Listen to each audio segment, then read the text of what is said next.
खुलुमबाय स्टुडियोआव दं आं भाग्यश्री बसुमतारी बिटिसिआव फिक्स पे साख्रि मावग्राफोरा दान बान्था मोनैनि खुद्रिसारदों नंगौ थांनाय 2020 मायथाइयावनो गासै मोनब्रैजि बिफानाव गासै सा 500निबो बांसिन सुबुंफोरा बिटिसिआव फिक्स पे महरै साख्रियाव थिसनजादोंमोन अल बिटिसि फिक्स पे एमप्लयी 2020 एसोसिएशनआ दिनै 2020 मायथाइनिफ्रायनो दिनैसिम दान बान्था मोनालासे मावबोबाय थानायखौ खौरांनि गेजेरजों फोरमायथियो आरो आथिखालनि बिटिआर सरकारनि गाहाय मावफुं सोद्रोमा प्रमद बर'निसिम फिक्स पेआव मावग्राफोरनि दान बान्थाखौ होबाय थानो थाखाय खावलायो मख'जाथावदि दान बान्थाखौ होबाय थायाब्ला बिथांमोना धरनानि हाबाफारिबो लागोन होनना खौरांनि गेजेरजों फोरमायथियो बेनि अनगायैबो बिथांमोना खौरांनि गेजेरजों मा फोरमायथिखो फैजों आबुङै खोनासंना लानि खुलुमबाय आं गिबियावनो खौरां गोरजिफोरनिसिम आं साबायखर बावहरबाय बेयाव फैनायनि थाखाय आरो लोगोसेयैनो जोंनि अल बिटिसि फिक्स पे एमप्लयिज फोरनिसिमबो आङो रोजा रोजा साबायखर बावहरबाय बेयाव नुजाथिफैनो थाखाय जे जोङो बेयाव दिनै प्रेस मिट खालामनो गोनाङा बेनो जाहैबाय जे जोङो थांनाय 2020 आव जोंना जितु थांनाय सरकारा जोंनो फिक्स पे एंगेजमेन्टनि थाखाय जितु जोंनो एपइन्टमेन्ट होदों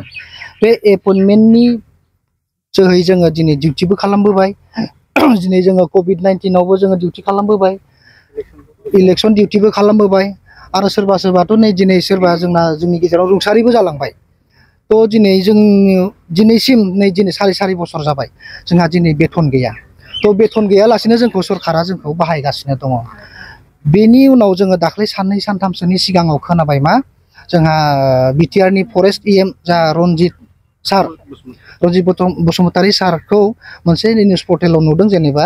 जोंनि जबखौ माने एक्सपेल खालामदों आरो माने एक्सपेल खालामगोन ओमफ्राय टार्मिनेट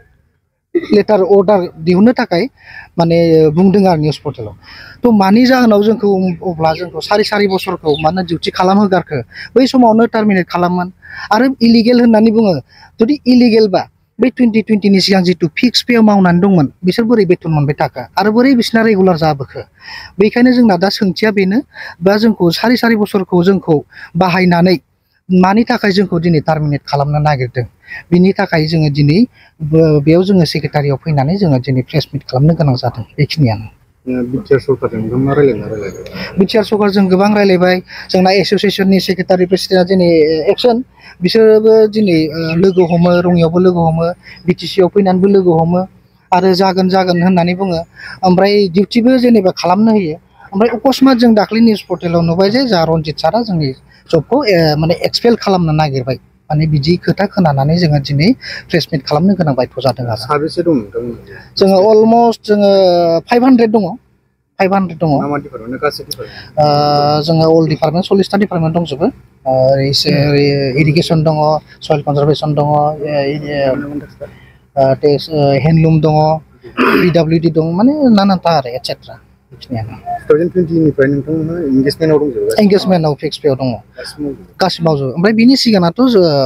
सिगांनि सरकारा बेथनखौनो होबाय दङ जोंथ' जेनेबा रेगुलारनि थाखाय जोङो जांख्रिखांबावाखै जोंनो सेलारिखौल' हो जों जिथु खामानि मावबाय दं बे खामानिनि बिनिमयखौल' जों मोननांगौ दा बे रेगुलारनि थाखायथ' जों उनाव खारखागोन रेगुलारखौ जों नागिरबावाखै जाहाथे जोंनि फिक्स पे जाय एमप्लयि बिसोर जाखिनि मावबाय दं बेखिनि मावनायखिनिया जों दरमाहाखौ मोननांगौ आरो खेबसे मोनना जायाखै आरो जुदि बेयाव जुदि जोंखौ टार्मिनेट खालामनो गोनां जायोब्ला जुदि खालामोब्ला जोङो थारमाने ओरैनो जिरायना थानाय नङा जोङो आन्दलन खालामनो गोनां बायथ' जागोन आरो बे समाव मा खावलायगोन बे समाव आङो जोंनि दा गाहाय मावफुं सोद्रोमा बिटिआरनि मानगोनां सार प्रमद बर' सारखौ आङो खावलायो जाहाथे जोंनि साख्रिखौहाय टार्मिनेट खालामाजासे लाखिनानै जोंनो बेथनखौ होयो बेखिनिखौनो आं खावलायो सारनिसिम आंनि मुङा बिबिन भुषन बर' आंना हेल्थ डिपार्टमेन्ट एसिस्टेन्ट सेक्रेटारि आं एसोसिएशननि আমাৰ সাংবাদিক বন্ধুসকললৈ অভিনন্দন গ্ৰহণ কৰিছোঁ ধন্যবাদ জ্ঞাপন কৰিছোঁ আজি আমি এই বিটিচিৰ সেক্ৰেটাৰী অফিসত মানে সন্মুখত উপস্থিত হৈছোঁ এই কাৰণে আজি কিছুদিন আগত আমাৰ আপোনালোকৰে বড়ো মিডিয়াত আমি পাইছোঁ যে আমাৰ বিটিচিৰ ইএম ফেৰেংগা মানে ৰঞ্জিত বসুমতাৰী ছাৰে আমাৰ যিবিলাক চাকৰি আছে আমাৰ যি ফিক্স পে 2020 এই চাকৰিবিলাক আমাৰ এক্সপেল কৰা বুলি এটা নিউজ পাইছোঁ। সেই ৰেফাৰেঞ্চতে আজি আমি গোটেইখিনি আহি ইয়াত উপস্থিত হৈছোঁ। আৰু এটা কাৰণ আছে, আজি ইয়াত AC মিটিং আছে, আপোনাৰ BTCৰ গভমেণ্টৰ আপোনাৰ AC মিটিং আছে। আৰু শুনিব পাইছোঁ আমি এই AC মিটিঙত আমাক টাৰ্মিনেট কৰিব বুলি শুনিব পাইছোঁ। গতিকে মই আমাৰ প্ৰমোদ বড়ো ছাৰক মই অনুৰোধ জনাম যাতে আমাক টাৰ্মিনেট নকৰে। লগতে আমি আজি 4.5 বছৰ আমি বিনা বেতনে কাম কৰিলোঁ। আৰু আমাৰ এই যি বেতনখিনি যে দিয়া নাই আমাক, আজি BTC চৰকাৰে হওক বা আমাৰ প্ৰমোদ বড়ো ছাৰেই হওক, আমাক বেতনখিনি অতি সোনকালে ৰিলিজ কৰি দিয়ে। এইখিনিয়ে মই আপোনালোকৰ জৰিয়তে আমাৰ BTC গভমেণ্টক অনুৰোধ জনাইছোঁ। কিমানজন আছে আপোনালোকৰ? আমি অলমষ্ট 500 আছোঁ কেণ্ডিডেট। ফিক্স পে হিচাপে কিমান কৰি আমাৰ ফিক্স পে হিচাপে আমাৰ চেলাৰী আছিলে 9,000 এতিয়ালৈকে পোৱা নাই আমি। মেমৰেণ্ডাম তেনেকৈ দিয়া হৈছে? মেমৰেণ্ডাম বহুত দিছোঁ, হিচাপ নাই। আপোনাৰ চিফ ছাৰক যে কিমানবাৰ লগ কৰিছোঁ সেইবোৰ হিচাপেই নাই আপোনাৰ, কিমানবাৰ যে দিলোঁ। কিন্তু চিফ ছাৰে কয় যে হ'ব কৰি আছোঁ এনেকৈ কয়, কিন্তু আমাক কামবিলাক নকৰে। আমাক চেলাৰিও নিদিয়ে। কিন্তু আমি এই COVID-19 সময়ত, ইলেকশ্যনৰ সময়ত গোটেই ডিউটি কৰিছোঁ। আজিলৈকে আমি ডিউটি কৰিয়ে আছোঁ। গতিকে আপোনালোকৰ জৰিয়তে মই অনুৰোধ জনাম যাতে আমাক মানৱতাৰ খাতিৰত টাৰ্মিনেট নকৰে, আমাক ৰেগুলাৰ কৰে আৰু লগতে প্লাছ আমাক চেলাৰিখিনি দি দিয়ে। এইখিনি অনুৰোধ জনাইছোঁ আপোনালোকৰ জৰিয়তে। যদি চৰকাৰে গুৰুত্ব নিদিয়ে তেতিয়া? যদি চৰকাৰে গুৰুত্ব নিদিয়ে, যদি আমাক টাৰ্মিনেট কৰে, তেতিয়াহ'লে আজি প্ৰেছ মিটহে দিছোঁ, আজি আমি নিউজতহে কৈছোঁ, কিন্তু আমি গণতান্ত্ৰিকভাৱে জংগী আন্দোলন গঢ়ি তুলিবলৈ আমি বাধ্য হ'ম অল BTCত।